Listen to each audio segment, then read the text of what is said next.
Magandang gabi mga kapuso. Ako po ang inyong Kuya Kim na magbibigay sa inyo ng trivia sa likod ng mga trending na balita. Kumisap ka lang at hindi mo raw masasaksiyan ng isang rare fenomeno na nangyari sa Tibet. Ang kalangitan kasi nila nagkulay pula dahil sa mga pulang kidlat. Mabuti na lang may nakakuha ng video.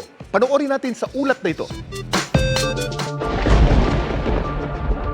Mistulang may palibreng light show si Inang Kalikasan kamakailan sa Shannan City, Tibet Region. Ang madilim kasing kalangitan, kinulayan ng mga kulay pulang kidlat. Nakakatakot man, pero nakakamangha pa rin tong pagmasdan. Ang tawag sa natural phenomenon na ito, red sprite. Ang mga red sprite mahirap daw maispatan mula sa mababang lugar. Kaya para makuhanan ito, ang Chinese astrophotographer na nasa likod ng viral video, kinailangan ng pumuesto sa isang plateau o talampas na mahigit 5,000 meters above sea level ang taas. Pero bakit nga ba nagiging pula ang kulay ng red sprite? Kuya Kim! Ano na?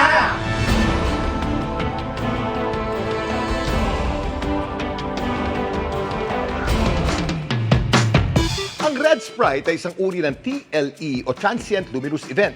Kidlat ito na nabubuo sa mesosphere. Ang kulay nitong pula, bunsod ng excitation ng nitrogen molecules. Paano na-excite o mas nagiging aktibo ang mga nitrogen molecules?